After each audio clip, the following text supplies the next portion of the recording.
Lilinis tayo ng tangke ng Toyota Hilux. Yan, nilifter muna. Ang gagawin ay tatanggalin muna itong mga hose na nakakabit sa tangke.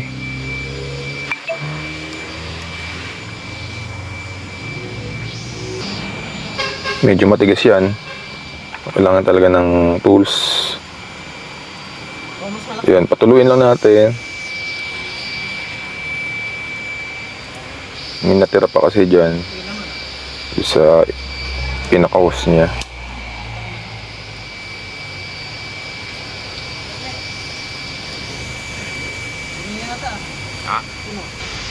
So, patuluin lang natin yan. Draping lang.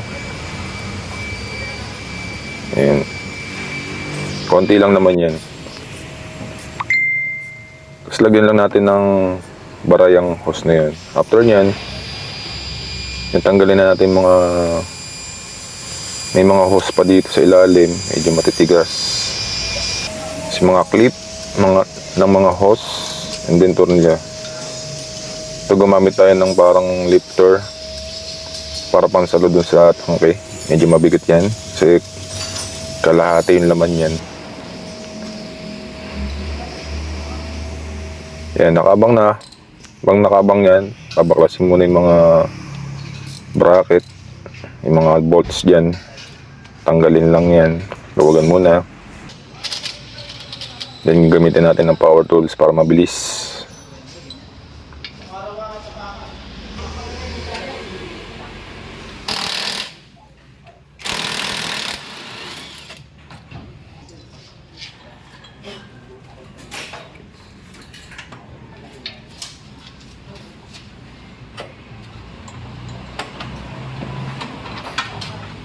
Yan, once matanggal yan, mga bracket, yan, pwede na natin baba ng konti para makita pa natin kung mayroon pang mga nakasabit na mga hose at clip.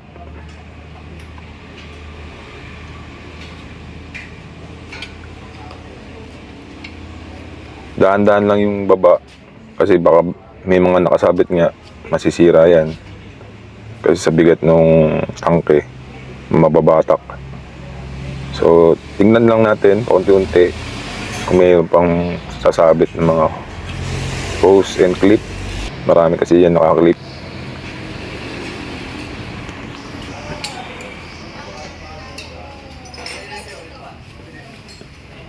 Ayan, unti-unti na nang binababa ng lifter o ng jack. Ano matawag yan? Importante meron kayong ganito. Kasi lalo kung wala kang katulong masyado, dalawa lang kayo, hindi kakayanin kung walang ganyan. Dahil mabigat nga yung tangke. Yan, once na wala ng, sigurado nang wala, ayan, nakabaklas na yan. Ayan, may konti pa. Yan yung sinasabi ko sa inyo kanina. May mga clip pa nakadikit. Touch. Yung pag clear na, okay na. Pwede nang buhatin yan. And then, dalhin natin sa washing. Bago mag-wash, napakadumi, di ba? Bago mag-wash, takpan muna natin ng plastic yung mga hose na yan para hindi pasukan ng tubig once na winashing natin. Gamitan natin ng power spray para mas mabilis siyang mawala mga dumi. Importante na hugasan muna. Kasi pag once binuksan tong floater, maraming mga dumi at alikabok dyan naka-touch o nakakapit. Pwedeng pumasok yun sa tangke natin pag hindi yan malinis. Kaya importanteng malinis na malinis yan bago natin buksan yung floater. Yan, kita nyo naman, binabrush pa muna bago buksan talaga. May tiyak na malinis yung tangke. Malaloy, malapit dyan sa butas ng floater para walang duming makakapasok sa loob ng tangke.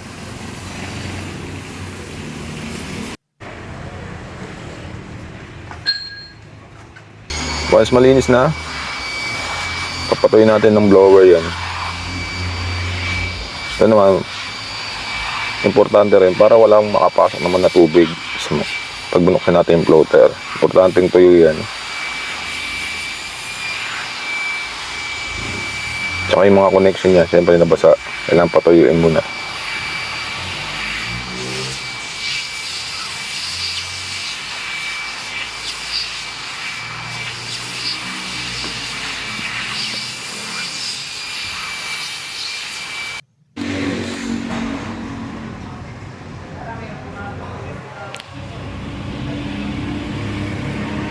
Yan, malinis na.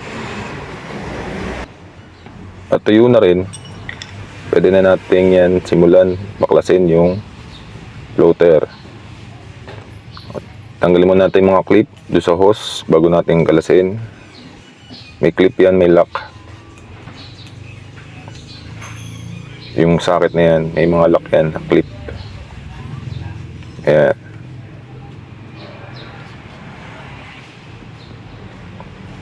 Importante rin, no? Patuyuin yan agad pag may nakita kayong basa. Kasi nga, pwedeng tubig yan, yung natirang tubig. Or pwede rin yung gasolina.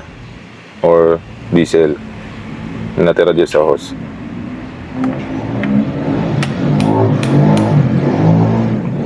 Para hindi yan makapasok dito sa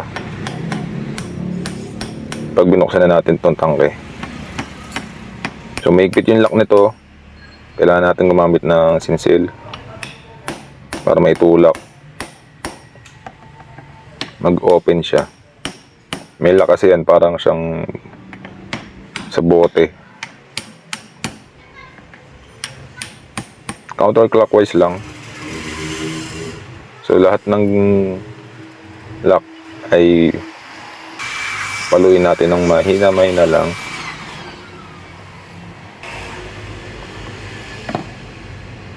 Yan, importante pag may nabasa, kahit na yung basa ulit, punas agad, linis.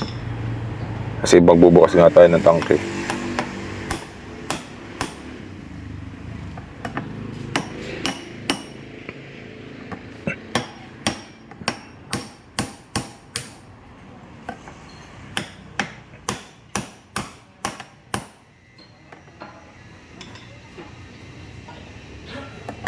Medyo matigas yan.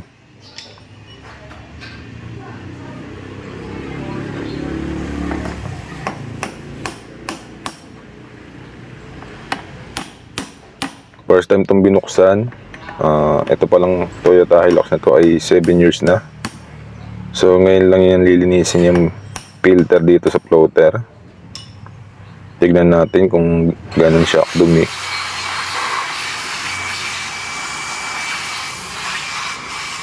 So pag pumalo na pala ng 5 years to mga ganun pataas, importante mapalinis nyo rin tank.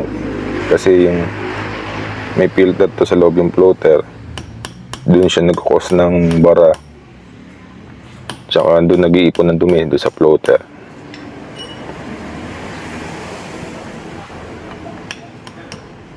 Ayan, umiikot na siya. Konti na lang yan at mabubuksan na yan. Malambot na. Ayun, yung lock niya. So ganito kalaki yung floater niya, oh. Fuel pump din yan. Yan yung floater at fuel pump. Pinaka fuel pump na rin yan. Nandiyan yung filter.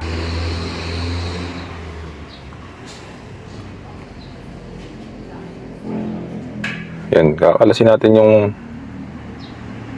fuel pump. Yan yung floater niya.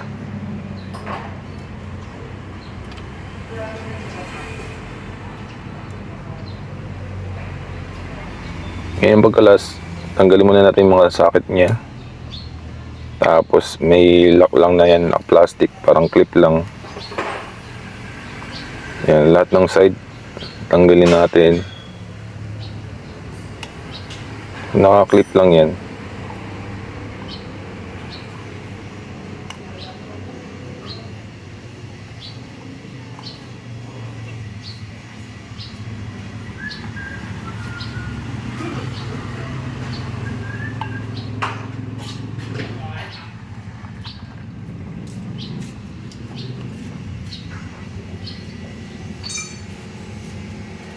Ayan. Nakikita natin yung filter ng floater. Ng fuel pump. Ayun o, yung maliit na yan. Tignan natin yung loob ng fuel pump kung gaano kadumi. Ayan, nakikita nyo yung itim. Yan yung sinasabi sa inyo dumi. Nag-accumulate na yan.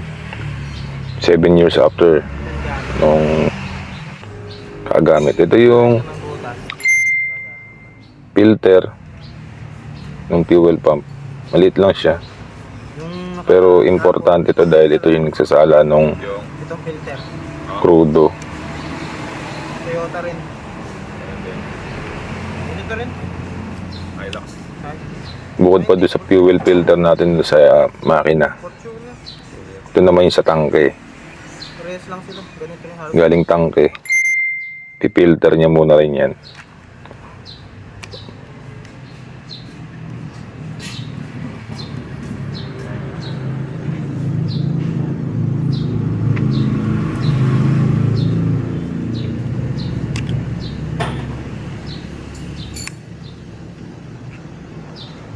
Medyo matigas dahil nga bago pa lang siyang kalasin.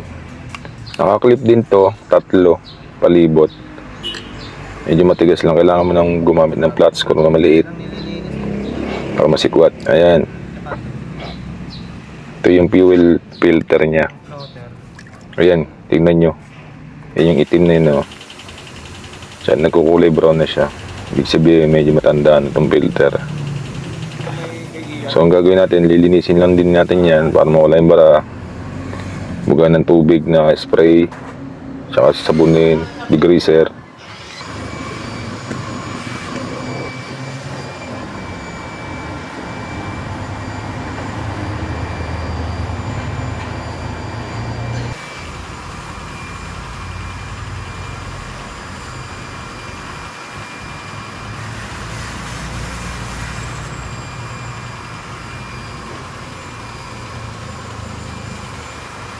Yan, power spray lang.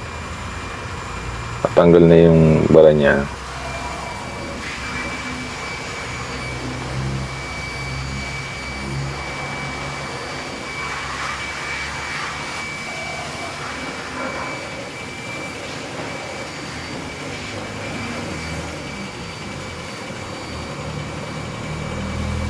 Sa akin, kuya. Pagpila ng tubig. Matalpikan.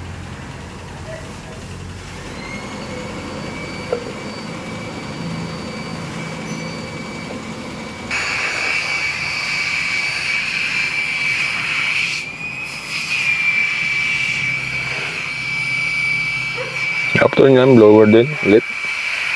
Make sure tuyong-tuyo siya bago na ibalik.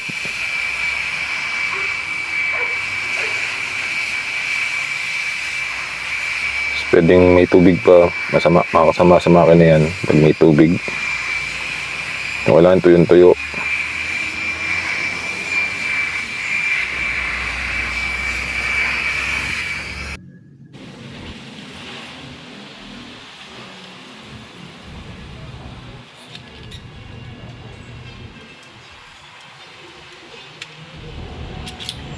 Yan, assemble ulit natin. Pabalik lang natin yung filter. Medyo matigas din pagbalik. So dahan-dahan lang dahil plastic yan. Gentle lang ang pagbalik. Pag tumunog na, nag-lock, ibig sabihin okay na yan.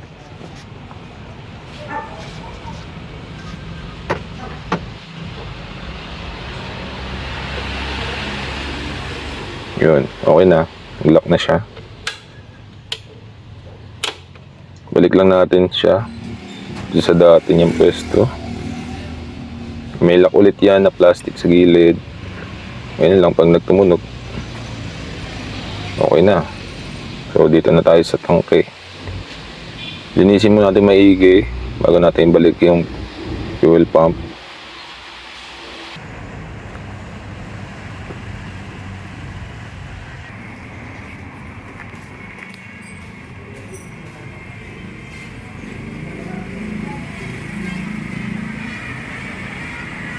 Para walang dumi talaga makakapasok.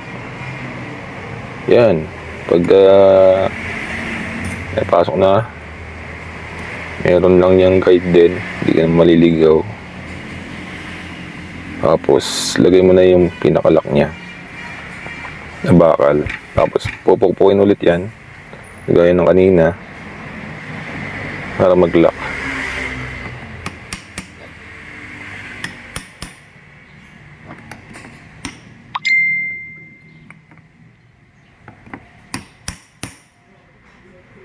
Yan, pabalik naman yung pagpukpok. Clockwise naman. Medyo matigas din pagbalik.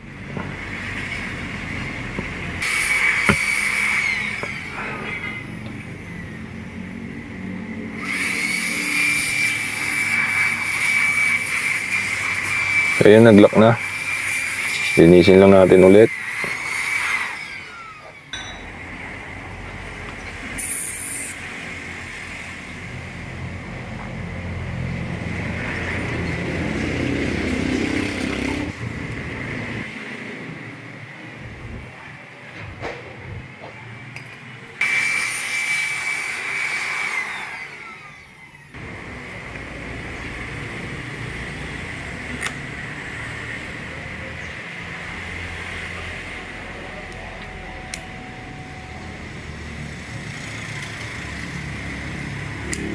Balik na natin yung mga clip sa hose nya.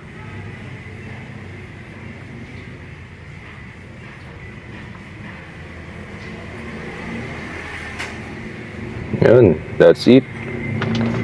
Na-assemble na ulit. Ngayon, after nito, ibabalik na natin yan doon sa sakyan.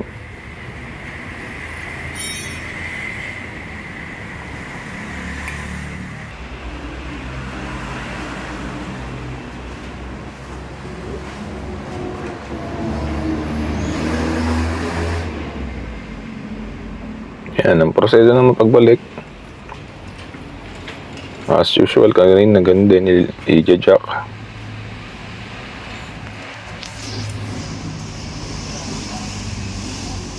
Yan, may halaga dito may assistant ka, taga-alalay habang ikakabit naman.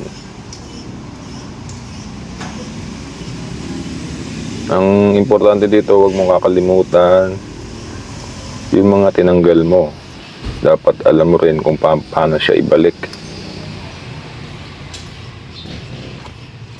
Lalo yung bracket din. Mahigpit, kailangan mahigpitan. Mahigpit dahil mabigat to.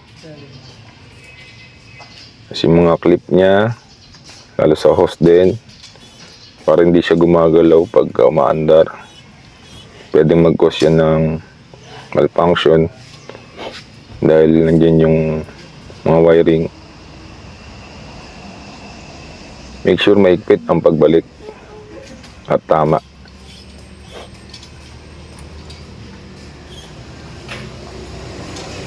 Yan, ibabalik lang din yung mga hose na tinanggal kanina, and then ayos na, malinis na ang ating tangke. So yan lang mga ka-on duty ang ating video ngayon. Kung natuto ka, please naman pa-subscribe naman tayo dyan and follow ka lang.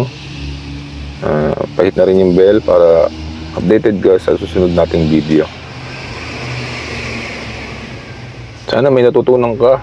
At kung hindi man kung mahirapan ka ma-DIY ito, ay pwede mo rin ipagawa to sa iba yung nakakalam. At pwede rin kita ditong i-recommend kay Popsi Pops. Dito lang yan sa Muson, San Jose del Monte, Bulacan.